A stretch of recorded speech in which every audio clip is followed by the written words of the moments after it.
Phase के जितने शिक्षक अभ्यर्थी हैं, चाहे वे बिहार टीजी, सीटीईटी या फिर एसटीईटी अभ्यर्थी हों, अब सभी की बहाली 7वें चरण में पूरी निश्चित तौर पर ज़रूर हो जाएगी और सभी शिक्षक बनकर विद्यालय में योगदान ज़रूर करेंगे, अवश्य करेंगे। तो ऐसी एक बड़ी खुशखबरी हम कह सकते हैं इस वीडियो में आपके लिए मैं लेकर आई हूँ। साथ ही अलग अलग इन्फॉर्मेशन भी है 7 फेज से संबंधित भी और 6 फेज के जो शिक्षक अभ्यर्थी हैं जिनका भी चयन हुआ है उनसे संबंधित भी एक बड़ी खबर है। तो वीडियो की जो जानकारी है काफ़ी यूजफुल आपके लिए होने वाली है। शिक्षा विभाग का पत्र भी आया है, साथ में सोशल मीडिया पर ट्विटर पर भी उन्होंने जानकारी देते हुए ये चीज़ें क्लियर की हैं। तो इसलिए वीडियो को आप एंड तक ज़रूर देखें। चैनल पर पहली बार आए हैं तो सब्सक्राइब अवश्य कर लें। सबसे पहले बात करते हैं जो शिक्षा विभाग का जो पत्र है उसके बारे में। जैसा कि आप लोग जानते हैं कि अलग अलग जिलों से कार्यालय से, जिला शिक्षा पदाधिकारी के कार्यालय से या फिर जो दूसरे कार्यालय हैं शिक्षा विभाग के, डीपीओ डीईओ ऑफिस, हर तरफ से जो है लेटर जारी किए जा रहे हैं रिक्तियों की गणना को लेकर या फिर जो नव नियुक्त शिक्षक हैं उनकी वेतन भुगतान से संबंधित जो भी सेवा पुस्तिका एवं अन्य चीज़ों का जो निर्माण करवाना है उन चीज़ों को लेकर लेटर जारी हो रहे हैं। और आगे 7वें चरण की जो तैयारी है रिक्तियों की गणना को लेकर चल ही रही है। लगभग हर जिले से लेटर जो है जारी हो चुका है। वहीं हमने देखा कि बक्सर के अनुमंडल कार्यालय ने सब डिवीज़न ऑफिस से एक जो इम्पोर्टेंट लेटर हम कह सकते हैं 7 फेज के लिए सामने आया है, जिसका जो विषय है पहले आप ये देखिए क्या लिखा गया है। यहाँ पर लिखा है कि अन्य राज्यों के व्यक्ति एवं महिलाओं का बिहार राज्य का स्थायी निवास प्रमाण पत्र निर्गत नहीं करने के संबंध में। तो यानी कि जो बाहर के राज्य के अभ्यर्थी हैं उनके लिए अब प्रमाण पत्र बिहार का निवासी का बनवाना अब बिल्कुल ही मुश्किल लग रहा है, क्योंकि जैसे बक्सर जिले के सब डिवीज़न ऑफिस ने कदम उठाया है वैसे ही पूरे बिहार में होने वाला है। तो देखिए इसमें आगे कंटेंट में अगर आप जाएंगे तो यहाँ पर स्पष्ट तौर पर यहाँ लिखा है कि इस विषय के संबंध में ये कहना है कि अगस्त के प्रथम सप्ताह में 7वां चरण शिक्षक भर्ती प्रस्तावित है। तो जुलाई एंड में, यानी कि हम बात करें, क्योंकि जुलाई में तो पॉसिबल नहीं है कि नोटिफिकेशन आ जाएगा, क्योंकि 28 जुलाई को 6 फेज क्लोज होगा माध्यमिक उच्च माध्यमिक को नियुक्ति पत्र मिलकर। तो उसके बाद अगस्त के ही फर्स्ट वीक से ये जो नोटिफिकेशन है वह आने वाला है। तो इसके लिए यहाँ पर स्पष्ट तौर पर लिखा है कि 7 फेज की भर्ती प्रस्तावित है। तो अन्य राज्यों के शिक्षक अभ्यर्थी ज़रूर ही बिहार राज्य के फर्जी निवास प्रमाण पत्र बनवाने की संभावना ऐसी हो सकती है कि महिलाएं हैं या फिर अन्य जो व्यक्ति हैं, जो भी शिक्षक अभ्यर्थी हैं अन्य राज्यों में, हो सकता है कि वह बिहार राज्य का जो फर्जी निवास प्रमाण पत्र है उसको बनवाने की कोशिश करें। तो देखिए कितनी अच्छी बात यहाँ पर लिखी गई है, क्योंकि अभी तक डोमिसाइल नीति का जो फॉलो है नहीं हो पा रहा था और इस वजह से बिहार में 6 फेज में देखें, 5th फेज में देखें, बहुत सारे मतलब मोर देन 50% ऐसे अभ्यर्थी हैं जो बिहार से बाहर के अभ्यर्थी हैं। तो इस वजह से यहाँ के राज्य के जो अभ्यर्थी हैं वह नौकरी से वंचित रह रहे थे।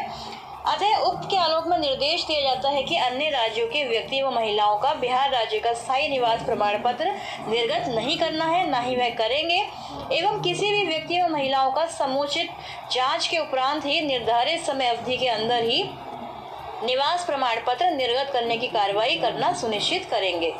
तो देखिए ये बहुत एक बड़ा लेटर जो है 7 फेज, हालांकि ये एसडीएम ऑफिस से निकाला गया है, लेकिन ये केवल शिक्षक भर्ती को ध्यान में रखकर ही, क्योंकि शिक्षक भर्ती अगस्त में ज़रूर स्टार्ट होने वाली है, अधिसूचना जारी होने वाली है, क्योंकि रिक्तियों की गणना आदि की बातें चल ही रही हैं। तो इन्होंने क्लियरली यहाँ पर लिख दिया है कि शिक्षक भर्ती प्रस्तावित है तो शिक्षक अभ्यर्थियों को फर्जी प्रमाण पत्र बनवाने से रोका जाए।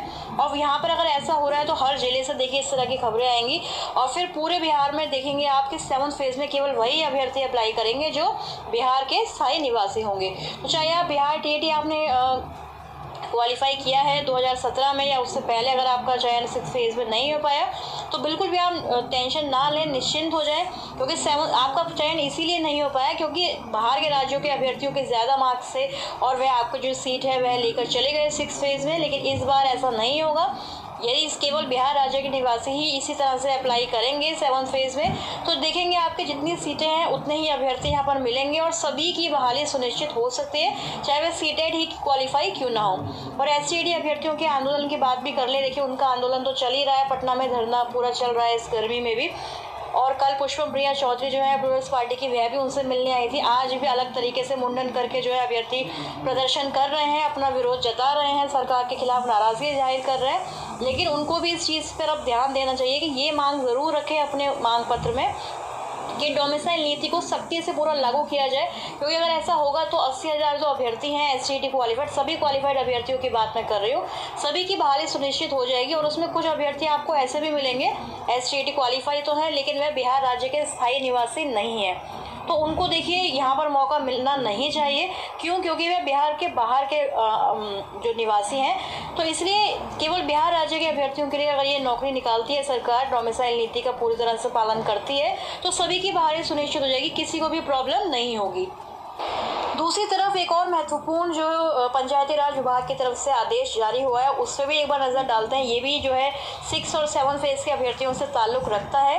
देखिए यहाँ पर लिखा गया है कि पंचायती राज विभाग के नियंत्रणाधीन विभिन्न जिलों में पदस्थापित जिला पंचायत राज पदाधिकारियों को अपने कार्य के अतिरिक्त अपर मुख्य कार्यपालक पदाधिकारी जिला परिषद का प्रभार भी दिया जाता है। तो इससे अब ये लग रहा है कि जो नव सृजित इकाइयाँ हैं उनमें भी छठे चरण के तहत काउंसलिंग करवाई जा सकती है। तो 6 फेज़ में देखिए बार बार ये मांग उठ रही थी कि नव सृजित जो नियोजन इकाइयाँ हैं नवगठित, उनमें भी काउंसलिंग कराई जाए, तो उसके लिए जो अतिरिक्त भार है ये दिया गया है। लेकिन 7 फेज़ पर इसका असर पड़ सकता है, क्योंकि अगर एक और काउंसलिंग सरकार करवाती है 6 फेज़ की प्राइमरी की, तो फिर से वही शेड्यूल निकालेगी कब काउंसलिंग की कार्रवाई पूरी होगी। तो 7 फेज़ को सरकार कहीं और ज़्यादा डिले ना करे, बस यही लग रहा है इस लेटर से। तो ये देखिए आदेश दिया गया है, प्रधान सचिव हैं पंचायती राज विभाग के मिहिर कुमार सिंह, उनकी तरफ से, और इस पर प्रस्ताव पर सक्षम प्राधिकार का अनुमोदन प्राप्त हुआ है। तो हो सकता है कि छठे चरण के तहत यहाँ पर एक और काउंसलिंग का राउंड कराया जाए। शिक्षा विभाग का जो ऑफिशियल ट्विटर हैंडल है उसकी तरफ से अभी थोड़ी देर पहले ट्वीट करके ये जानकारी दी गई है कि जो नव नियुक्त 44,000 से अधिक प्राथमिक शिक्षक हैं उनका वेतन भुगतान जल्द से जल्द किया जाएगा।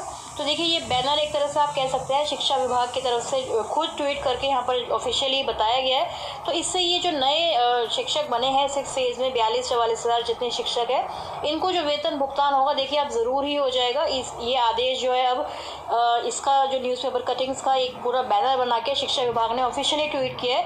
तो इससे अब ये जो नवनियुक्त शिक्षक हैं निश्चिंत हो सकते हैं कि अब जल्द ही इस पर कार्रवाई होगी। जहाँ पर भी नियोजन इकाइयों द्वारा अभी तक ये लेटर जारी नहीं किया गया है, अब हर तरफ से देखेंगे आपके पत्र जारी होंगे। जैसे कि हमने देखा कि शेखपुरा, मधुबनी, इन जगहों से काफ़ी शिकायतें आ रही थी कि जिला शिक्षा पदाधिकारी इनएक्टिव हैं, लेकिन यहाँ पर भी देखिए पत्र जारी हुआ जहाँ पर विषय यही था कि विद्यालय में पदस्थापित नव नियोजित शिक्षकों का UAN खाता खोलने हेतु आवश्यक कागजात उपलब्ध कराने के संबंध में। तो देखिए जब एक्टिव होता है डिपार्टमेंट तो पूरी तरह से सारे जो अधिकारी हैं सभी एक्टिव मोड में आ जाते हैं। जब आप देखते हैं कि शिक्षा विभाग की तरफ से ऑफिशियली कोई अनाउंसमेंट की जा रही है, कोई डेडलाइन दी जा रही है, तभी जो बिहार के DEO हैं, DPO हैं और अन्य जो अधिकारी हैं एकदम से एक्शन में आते हैं और तुरंत ही एक के बाद एक लेटर जो है जारी होते हैं। तो कागजात उपलब्ध कराने के संबंध में ये जो लेटर है जारी हुआ है। वही मधुबनी से भी हमने देखा था कि एक पत्र जारी हुआ था कल, जहां पर रिक्ति की गणना से संबंधित प्रतिवेदन के साथ 11 जून को पूर्वाह्न 11:30 बजे